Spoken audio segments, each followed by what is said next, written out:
Hi guys, I am out here in Fort Morgan, Colorado, and I'm about to start a little video on some of the Colorado filming locations from the classic Jim Carrey movie Dumb and Dumber.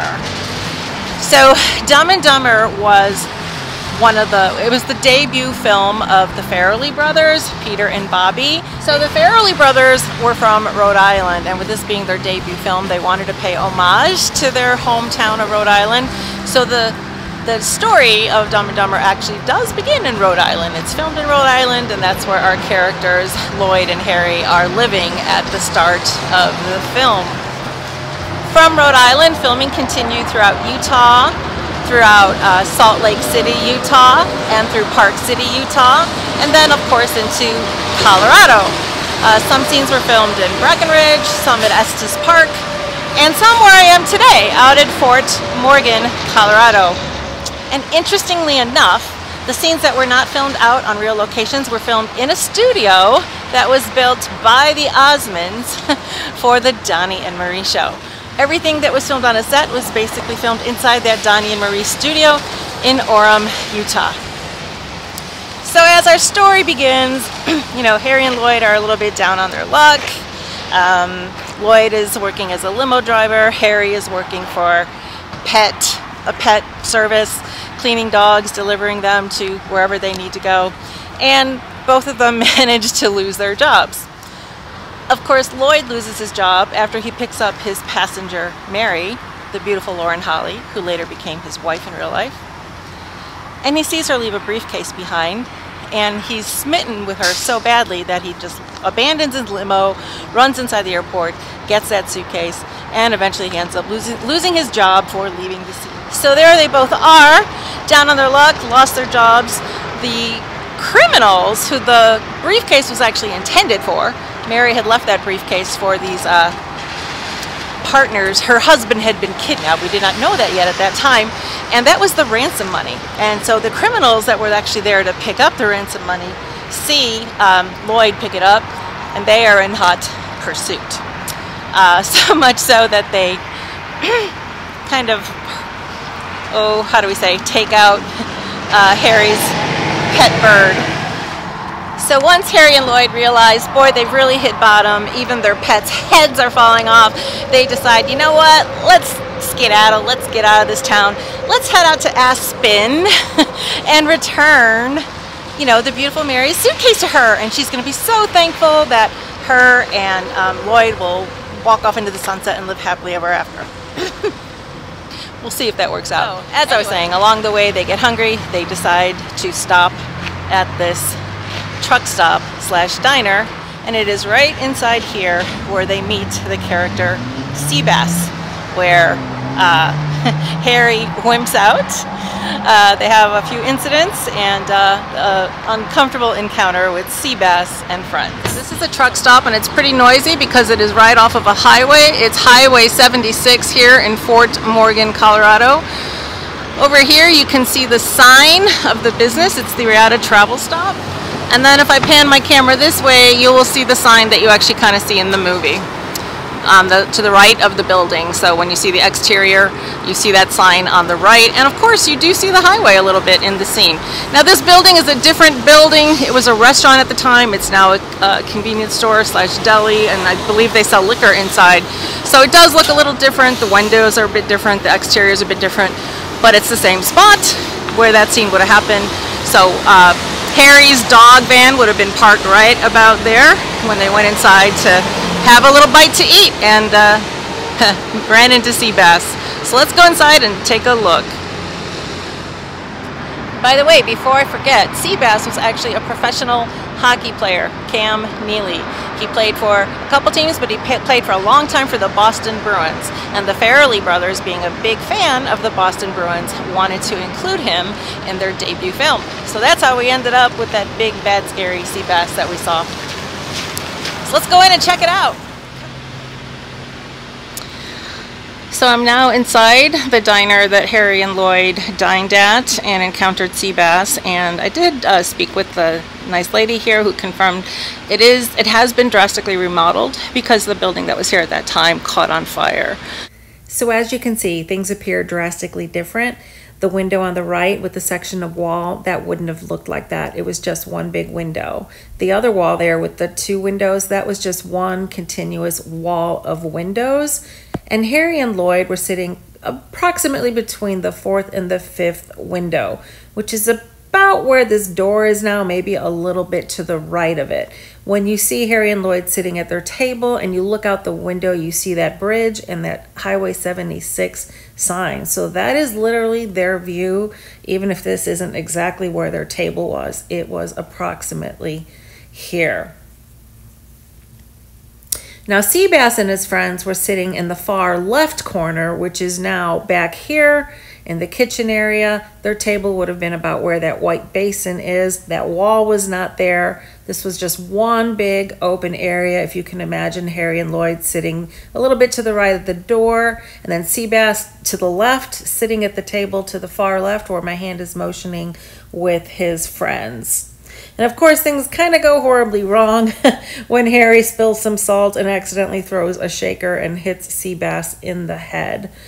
So if you can imagine this being one big open space, to my right there is a wall that was not there. This was one big open space. Now it is divided into 2 with the liquor store in the section I'm in right now where Harry and Lloyd dined, and then a convenience store on the other side. So one other change you might notice is this building now sits on a bit of a ramp that did not exist before. That's because when they remodeled it, they had to lift it up because the property, the structure sits on a marsh.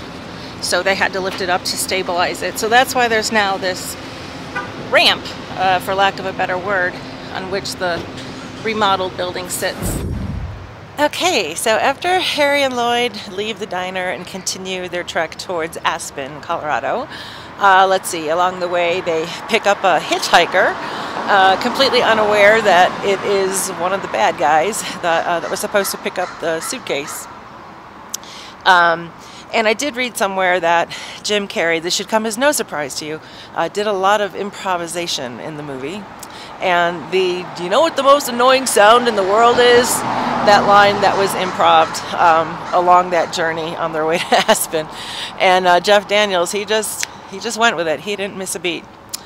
So eventually they after, you know, they have that unfortunate event at the restaurant with the hot peppers, and they inadvertently take out one of the villains that is after them.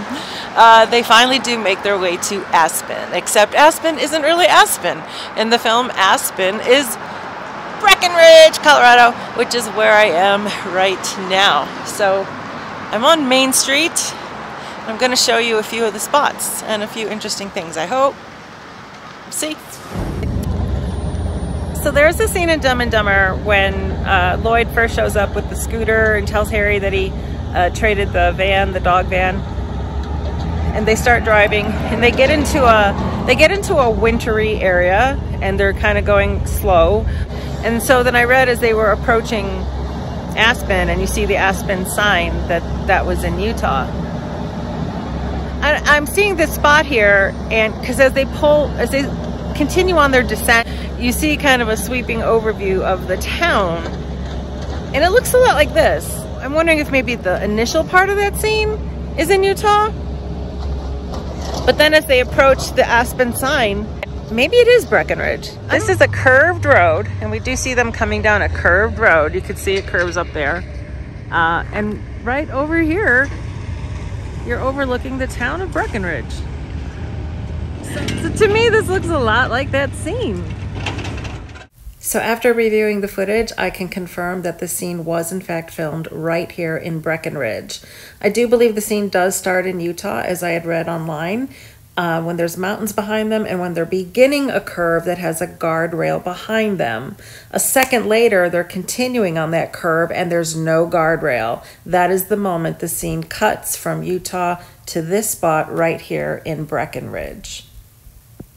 So right now I am retracing their steps. They would have started on this upper road, going in the direction I'm driving, and then they'll approach that curve, turn around, and end up on the lower road, which has the overlook over the town below. Here, this is the curve you see them make. But hopefully you can see what I'm talking about. You can see them making this curve down here, and just off to the left is the town of Breckenridge, which in the story, of course, is Aspen. Here we go again.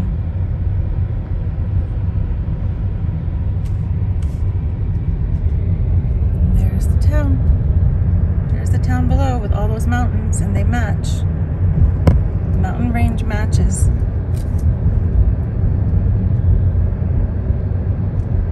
As you can see, there's all this construction. There's really nowhere to stop. So, it's about the best I can do.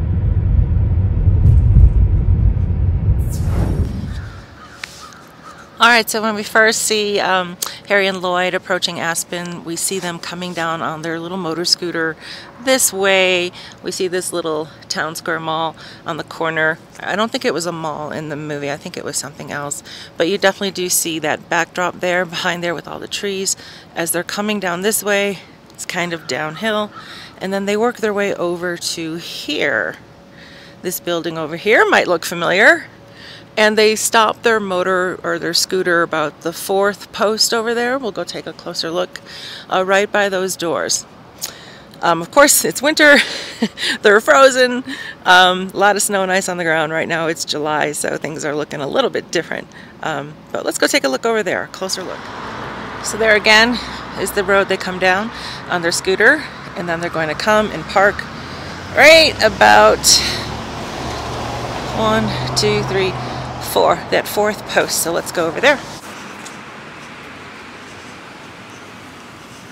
Yeah. Let's see. 1, 2, 3, 4. Yeah, here we go. Because you see these doors on the right in that shot. So if I can kind of go step into the curb here and kind of pan out. So here's our 4th post. There's the 2 double doors you see. So they literally would have been parking their scooter right about where I'm standing. Right about here. And then they get off the scooter, they're frozen solid, and they both topple over. And they would have landed right about here. So kind of standing right about where Jim Carrey and Jeff Daniels were way back then. That's so cool. It's kind of, it's really cool to be here after all these years, I have to say. So while I'm here, I thought I would share a couple other fun facts that I found while I was researching for this trip. So originally when they were, the Farrelly brothers were preparing to do Dumb and Dumber, they didn't even know who Jim Carrey was. 1994 was a big year for Carrey. You know, he had The Mask and Ace Ventura, and then Dumb and Dumber, which eventually made him a, you know, household name. But when they were first starting working on their film, they didn't even know who Jim Carrey was. And then they saw him in Ace Ventura, and then they knew, that's our guy, that's our Lloyd, we've got to get that guy. And if there were some other names that were being, there's a person coming, I probably look like a weirdo standing out here talking to myself. So there actually were some other names that were being considered for the roles of Harry and Lloyd, which I thought was hilarious because I just can't see that film without anybody else in those roles but Jim Carrey and Jeff Daniels. They were considering Gary Oldman and Nicolas Cage. They were actually the Farrelly brothers' original choices. Gary Oldman and Nicolas Cage, if you can picture that. Think about that for a second. They also considered names like Steve Martin, Martin Short, Chris Elliott, and are you ready for this? Rob Lowe. Can you imagine Dumb and Dumber with Rob Lowe? I can't. So I definitely think they made the right choice. You know, a lot of people didn't think Jeff Daniels was, you know, the right choice. He was known as a serious actor. They didn't think he could necessarily pull off comedy, but boy did he prove him wrong. So the Farrelly brothers and Jim Carrey, they definitely wanted Daniels for the part. But again, the studio was concerned that he was only a dramatic actor. He was trying to get $2 million, and they denied him. And they were going to look at some of those other choices. Sorry. Even Jeff Daniels' own agent told him, don't take it, it's going to kill your career. And yet he signed on. Carrey was ultimately paid $7 million for the role. Originally he was offered a lot less, but after Ace Ventura became such a smash hit, he used that for negotiating power. and he ended up getting $7 million. Daniels, on the other hand, kind of a way to discourage him from taking the part, they lowballed him and offered him $50,000. $50,000. They thought he would surely pass it up. Well, the joke was on them. He took the part, the movie was filmed, and the rest, as they say, is history. So let's take a look at some more spots. So, in the storyline, when they first come down here, they are first entering, Vale, which is actually Breckenridge. And, as I said, they come over here, and they park their scooter. And then, you don't see them cross the street, but they do cross the street, and they start walking up that road over there, which is Main Street. They cross that street, and they start walking up that way on the left, and that's when we have the classic check out that butt scene. And when they turn around to look at the butt, you see a sign for a store, shirt off my back. Well, there's a little bit of a continuity error, because they first enter town from over here, right? They park their car, they cross the street, and they start walking that way, which would have been their first time on Main Street. But if you watch the footage when they're riding the scooter, before they come into town, you actually see they're coming this way because they passed that shirt off my back store once again. We'll go down there and take a closer look. You could also see mountains in the background. You can kind of see those mountains now. So when they're first, you have that close-up scene of them on the scooter. They're coming this way. So it is a continuity error because they would not have come this way, because their first entrance into town is over here. So I thought that was kind of interesting, and I'll take you down there and show you that as well. So to give you some perspective, way back there on the left, the building with the red columns, that's where they parked their scooter, crossed the street, and started walking towards the camera here. So we're now kind of walking in the path that Jim Carrey and Jeff Daniels walked that day. I started about here. You see this upper area kind of in the background as they start walking, and let's see if we can zoom this out a bit. There we go. Harry says, "I'm getting kind of hungry, should we get something to eat?"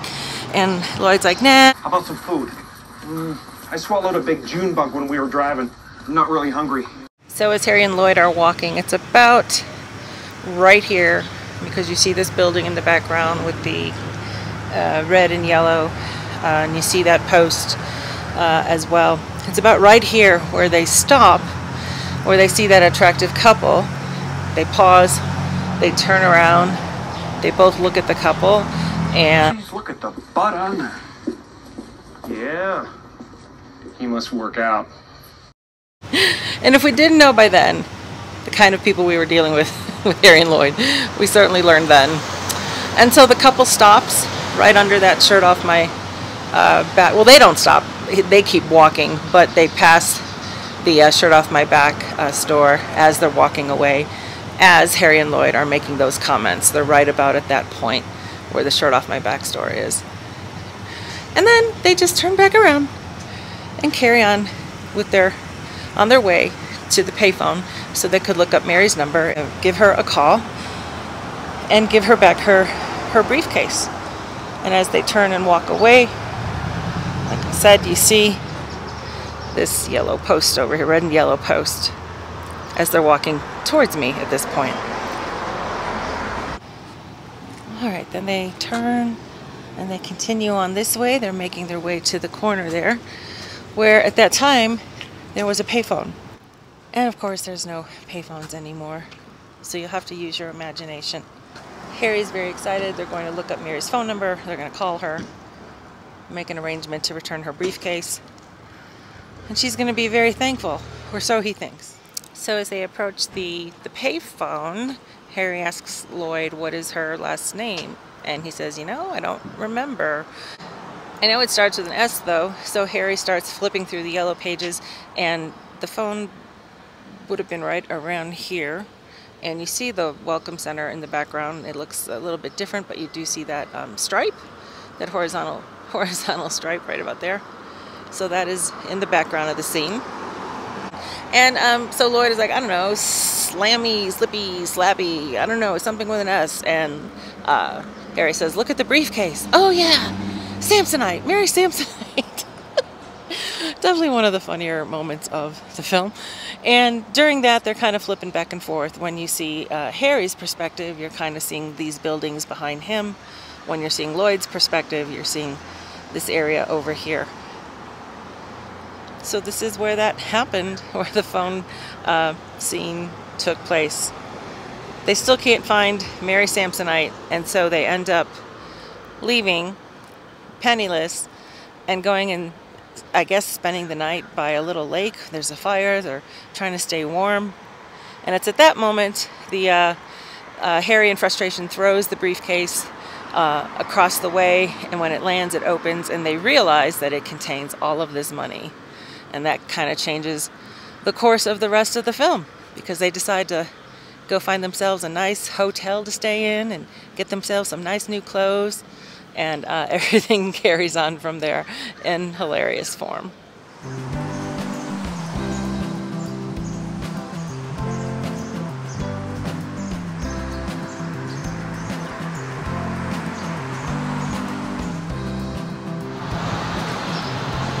Check out the button on that one.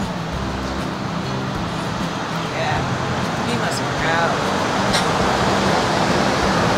Right here. Right here. Just kind of having a moment out here on Main Street in Breckenridge. I mean, Dumb and Dumber, 1990s movie, classic, an absolute classic. And I literally just walked up the same sidewalk that Jim Carrey and Jeff Daniels did as Harry and Lloyd. Like, years ago when I was watching that movie, did I ever think I'd be standing in these spots? Heck no. So this is kind of a, this is a trip. This is a real trip, gotta say. And I'm going to go in to shirt off my back and make a purchase, for sure. So returning to that continuity error for a second, you do see them before they supposedly arrive in Aspen, coming this way. You see the mountain in the background, you see them pass this yellow building, and you see them kind of make their way down this road. And it's at that point, as they're traveling that way, you do see that shirt off my back sign as they're passing by. So that really would not have been possible.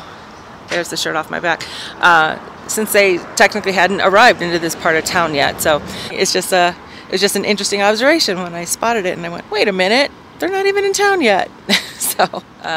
So where these vehicles are driving towards me, that's where we saw Harry and Lloyd coming into town on their scooter.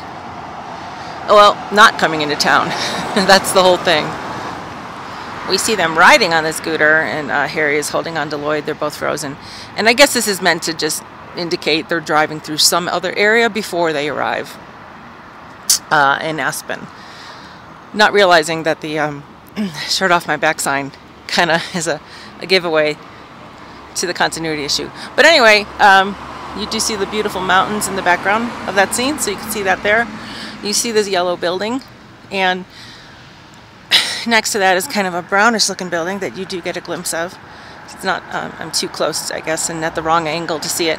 And then you just kind of see an open area, which is this, as they're driving by. So, continuity or not, it did show another part of Main Street in Breckenridge, so I'll take it, because this is an adorable little town.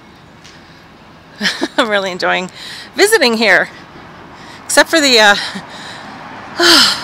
lack of oxygen and difficulty breathing. It's a wonderful little town, and it affects everybody differently.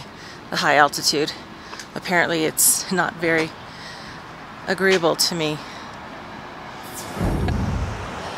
So there's one other fun fact I wanted to share, and that is the fact that the chipped tooth, Lloyd's chipped tooth, that is actually Jim Carrey's real chipped tooth. He chipped that when he was younger, and of course he's had, you know, caps covering it, but he removed it. He removed his dental work because he felt Lloyd should have a chipped tooth. So that's his actual real chipped tooth that we see, and then I imagine he had his dental work redone because he has a dazzling smile, that Carrey boy. So yeah, that's his real chipped tooth, in case you were wondering. So this is Main Street in Breckenridge, Colorado. where all of that went down. Right here. It's a very popular tourist destination for sure. When I was here yesterday, this place was just packed. So it's really nice to be out here at 7 in the morning when people are still asleep.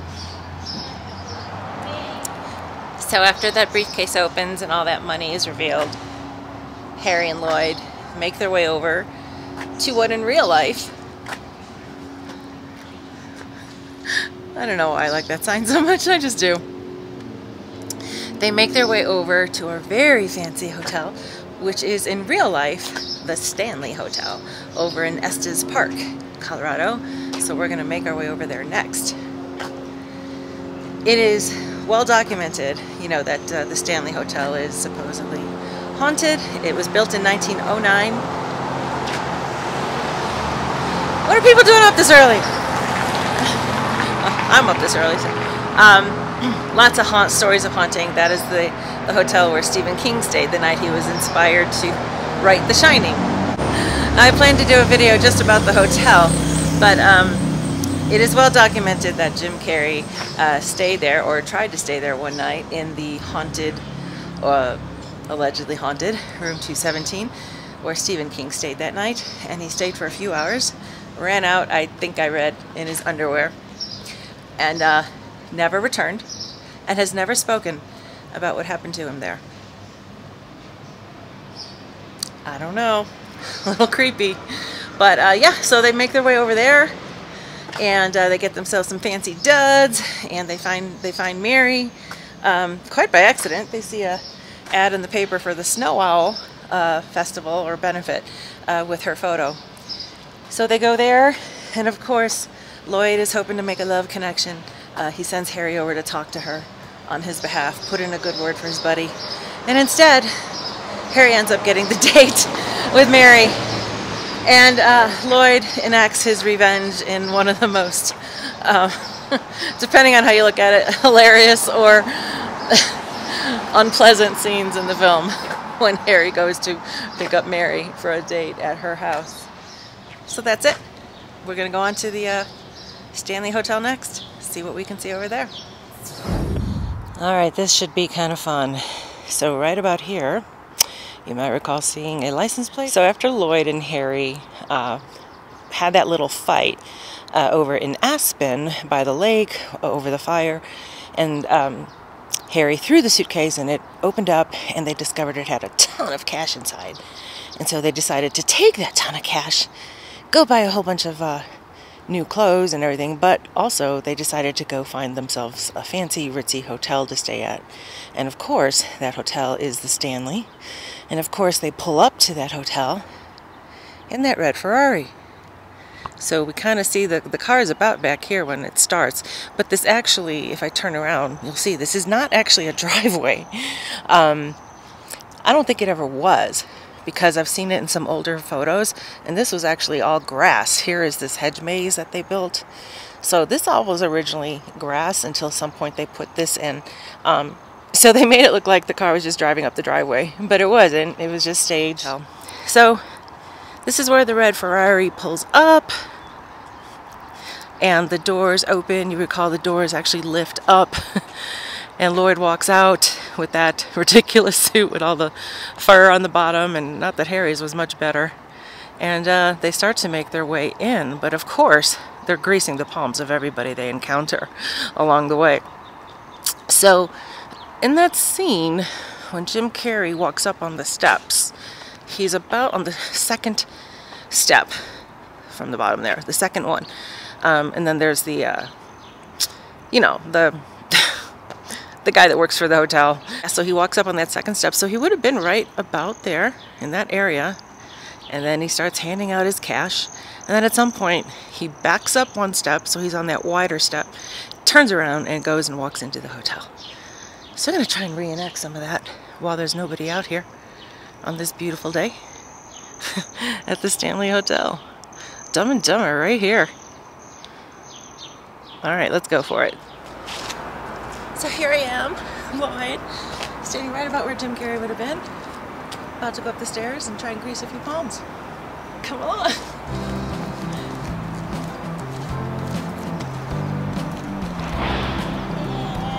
There you go. There you go. There you go. There you go. There you go. There you go.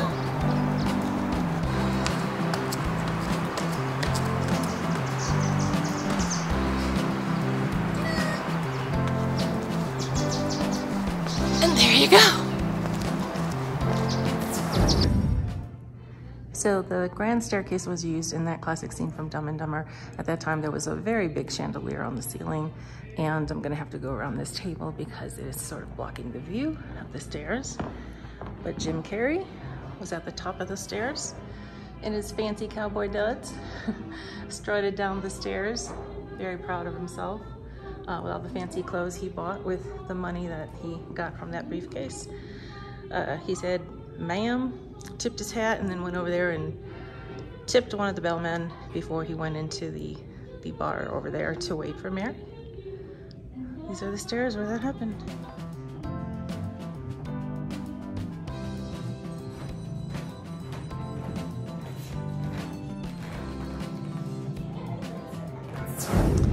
Okay, so this is the bar at the Stanley Hotel.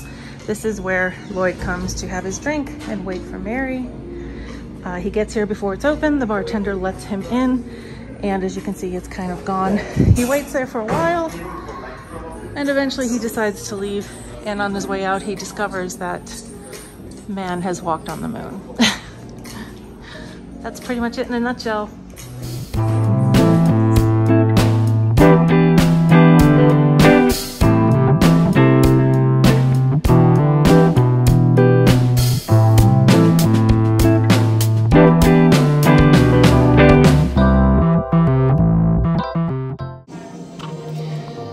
Try and do another shot of this. It is closed now. This is the bar where Jim Carrey went and waited for Mary. I was kind of rushed last night. I had to get in and out in like 60 seconds because they were closing and they wanted to lock the doors.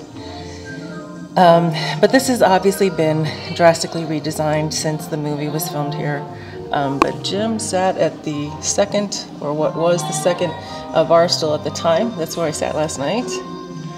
And you know, that's for all that fun stuff. He sat there waiting for Mary for several hours, and then when the bartender realized he had kind of been stood up, he's like, "Well, you know, girls, they want to be perfect." And then the female detective showed up, sat next to him, and kind of drove him a little nuts for a while. Until he just kind of put his head down and made some funny faces and finally decided to leave. And that's when he discovered we've landed on the moon. So that's where it occurred. So unfortunately, I had to be in and out in 60 seconds last night, so I couldn't go into much detail, and I wanted to follow up on that. There's another angle that might be a little bit better. When he first walks in, the bartender says, "We're not open yet," and he says, "Well, do you mind if I wait?" And so he does. And like I said, it's been redesigned since then. But that's it. That's where Jim Carrey sat. That's where he waited for Mary, Lauren Holly. And as you know, Jim Carrey and Lauren Holly actually did form a real-life romantic relationship. They had actually previously met when she auditioned for a role on another film of his, but she did not get that role, and so they met up again when she auditioned for Dumb and Dumber. And the rest, as they say, is history. They started a relationship. They did actually marry, but it did not last long. I believe they were divorced just a year or two later. But yeah, Dumb and Dumber led to a real-life romance between Lauren and Jim. And she's gorgeous. Who wouldn't fall in love with her, right?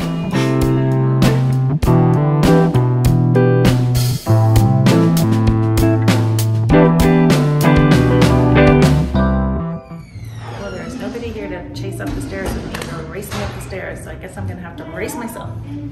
Let's do it.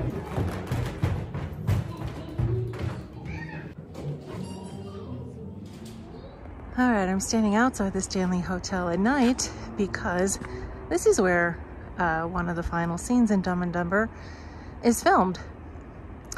So after all the shenanigans is resolved and the bad guy is caught and Mary's husband is released, you know, from his kidnappers. Mary is standing about here talking to the police, and another car pulls up with her husband in it. Her husband gets out and they are reunited after the bad guy is taken away down the stairs, taken away in handcuffs. And so while Mary is standing here talking to the police, Harry and Lloyd are admiring her. And Harry says, "You were right, Lloyd, it was worth the trip." And of course, Lloyd is daydreaming about, you know, this future that he thinks he still has a chance. You're telling me there's a chance, right? So that all happened right here. And then once the husband gets out of the car, Lloyd goes a little nutso for a second and has a little fantasy of hurting the guy, shooting the guy, and then he's brought back to his senses. So that was the last scene that was filmed here at the Stanley Hotel. In fact, right now, I'm standing on the stairs from, I think, the first scene, and that was the Jim Carrey handing out the money to everybody. Here you go. Here you go. Here you go. So while this was the last scene filmed here at the Stanley Hotel, it was not the last scene of the movie. And as you know, Harry and Lloyd, we find them again walking home, and they are just walking home when they see a bus go by full of swimsuit models, saying that they're looking for two guys to put suntan lotion on them for their upcoming tour. Now, originally there was going to be two endings to that, two alternative versions of that, I should say. One where Harry and Lloyd get on the bus, and one where they don't. And Jim Carrey was adamant that no, absolutely, Harry and Lloyd do not get on that bus. So they never even filmed that second alternative ending, because Jim Carrey just wasn't having it, and Jim Carrey got his way. That's a wrap on Dumb and Dumber. I hope you enjoyed. I hate goodbyes.